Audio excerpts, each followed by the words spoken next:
So now what I can do is take some more of the chocolate and kind of just pop it on top.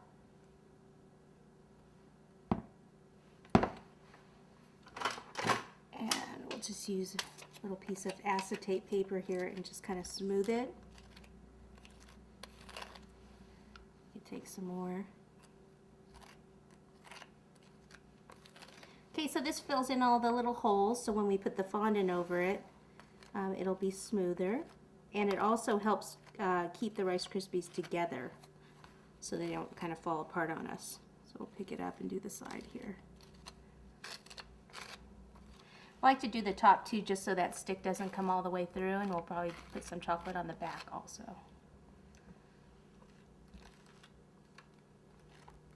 Okay, we're back. So here it is. I coated the back with chocolate and the front and everything to secure it. And I actually popped it in the freezer for just maybe a minute, not even a minute, just to let it set. And so it's secure on the stick. Now as I'm working with it, you know, if it becomes soft again, then I would have to go ahead and put more chocolate on it and let it set up again.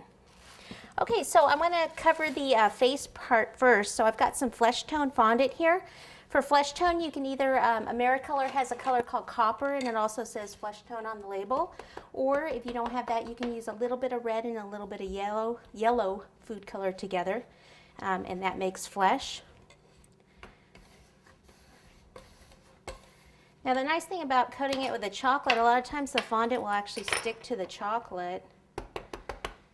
Or you can put some shortening on the back of the fondant and then attach it to the Rice Krispie or to the chocolate. That works also.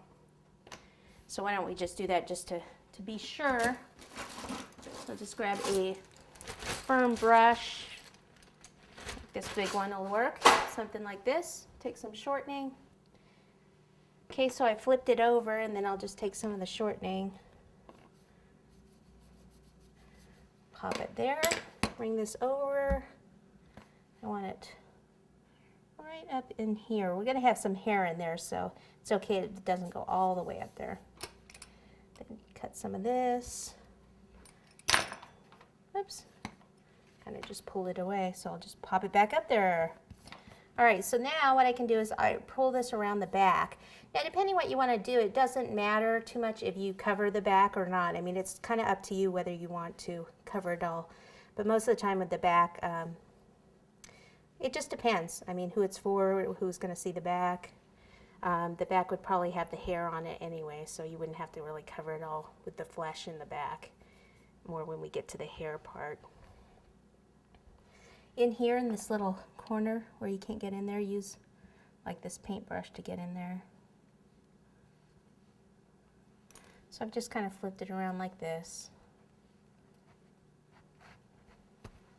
And then just kind of smooth it out. Okay, and then we'll do the hat.